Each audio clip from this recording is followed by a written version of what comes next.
Bedlam. Finally. It is Bedlam. Oh, this is the weekend, guys. We have Bedlam football here. So Oklahoma plays Oklahoma State in Stillwater this year for the rights to say who's the better team, I guess, in Oklahoma. I guess that's kind of how they do it. I don't know. But Oklahoma, like I said, Oklahoma plays Oklahoma State. And so it was a good weekend for both teams. Oklahoma was able to survive Iowa State winning that game. What was that, 28-21? While Oklahoma State beat Texas Tech 23-0. It was a pretty quiet game. And so overall, we get to see who's going to go to not only the Big 12 championship, but potentially the college football playoff. True. So Oklahoma State's already in. No matter what, they're in the Big 12 championship game. Right now, OU and Baylor are tied for number 2. So OU has to win this game so they can play Oklahoma State again in Texas for the Big 12 championship, which I hate that they had that set up. Yeah. So, Jimmy, what are you most excited about going into this Bedlam game?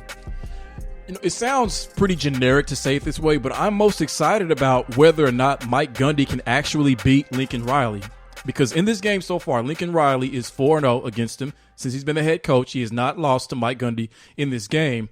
And I'm curious that with everything set up the way that it is, with Mike Gundy finally having the higher ranking, the better defense, it's in your home stadium, in the momentum, I'm wondering if that is enough to surmount the psychological edge that Oklahoma and Lincoln Riley has always had against him in this game, to where he's the coach who is most conservative and the OU coach is more aggressive. And that's usually a big part of the reason why they win those games. So I'm really interested in what this game says about the mindset of Mike Gundy, just how bad he wants to win this game, how bad he actually wants to put his team with one of the best defenses in the country in a position to go to the college football playoff. Or is it going to be same old, more scared, conservative coaching, and the better team wins the game? Well, the problem with that is that Oklahoma State's offense really isn't that good. No, they're not. They're not very good. And it seems like Gundy is avoiding.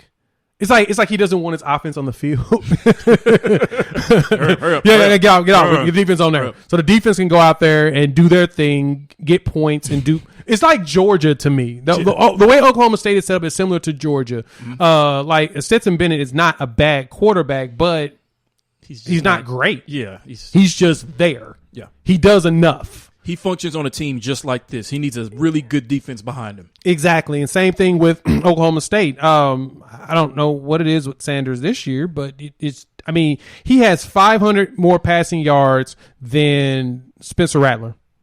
Rattler, who hasn't started a game in like a month and a half. Right. Yeah. He hasn't started in 5 games. That's not good. You would expect them to put up more numbers, especially as good as the defense is. They have the 3rd ranked defense and defense efficiency in college football. They're right behind Wisconsin and Georgia.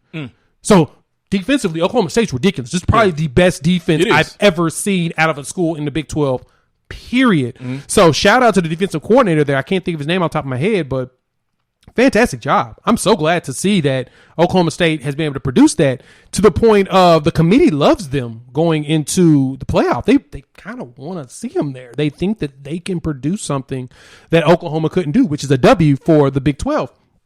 But I don't know.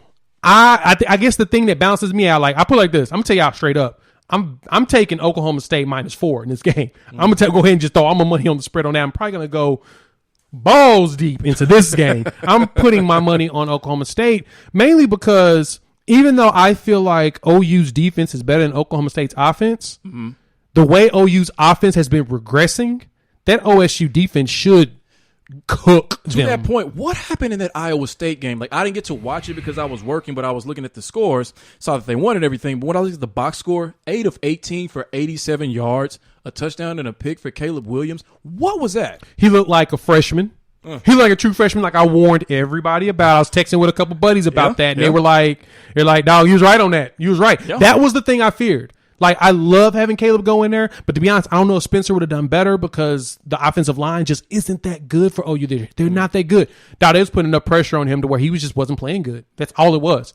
And once they started to figure out how to get the running game going, they got better. Yeah. And that's the only way OU has a chance to beat Oklahoma State is they have to establish the run early. I mean, Caleb broke off a 74-yard touchdown run against Iowa State. Yeah, he did. You got to figure out how to keep doing stuff like that. Get him involved to where you get the running game involved heavily. Kennedy Brooks. I don't know what the hell's up with Eric Gray. I thought Eric Gray was going to get us like 100 yards a game coming from Tennessee. He was a highly recruited guy. He just hasn't really produced that much. That's what they're going to have to do. They're going to have to find a way to run the ball nonstop. Because looking at OSU play against Texas Tech, they shut them out, Jimmy. Like nothing's open. Nothing. It just clamps. Right. They just put the cuffs on them the entire game, which is just so impressive that they were able to just do that. So I don't know. I think with this defense, they have to maintain that aggression because that psychological edge or that psychological factor that I was talking about with the coaches, it extends to the players as well because the majority of the Oklahoma State roster has lost in this game, has been a part of this game and just have not been able to get over the hump and beat this team. So like I wonder in what way that might affect their play, probably more so on offense because I think in a way, I mean, there's thinking on both sides, but there's probably just a little bit more thinking on offense as opposed to defense. I mean, you know what your main job is on defense. On offense is so many factors to consider. And, with this OU defense as well, I know obviously they're not as good as Oklahoma State defense, but could there have to be portions in the game where they get stops? Yes. But against this Oklahoma State offense, like you said, they're not that good. I could see that they could generate more stops than people are thinking about. Because right now, all people are thinking about is Caleb Williams versus this defense. Yep. But there are two other whole sides of the ball that are going to factor into this game heavily as well. And something that OU hasn't been able to do over the last few years is really hold teams points-wise down. They held Texas Tech to 21, Baylor to 27. They lost that game. And then 21 to Iowa State. Usually Oklahoma's giving up 30, 40 points a game. That's just how it is. Offense just goes out there, scores too fast. Defense can't figure out how to they don't know what to do with their hands. But like Oklahoma State in this game against Tech, Oklahoma State, the time of possession was 36 to 23, Oklahoma State. Oklahoma State had 427 yards of total offense. Texas Tech had 108. That's obscene. They should have called it at halftime. It was just something. I mean, at halftime it was only 13-3, 13-0. So you'd have thought it would have been a game. Call it. No, they cuffed them. So now the interesting question is what can OU's offense do to win this game? And then what does Oklahoma State have to do offensively to win this game? Like I said, Sanders, I thought that he was going to be better this year. I expected a lot more out of him. I mean, he's pretty good. He's a game manager. I don't think he was ever going to be like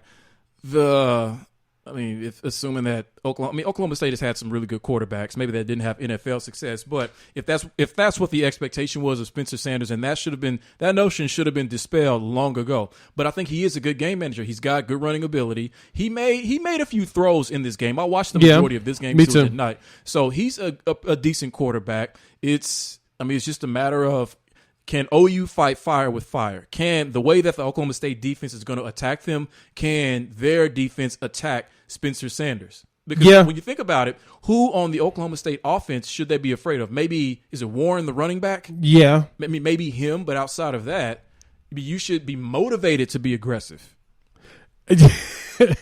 No, you're right.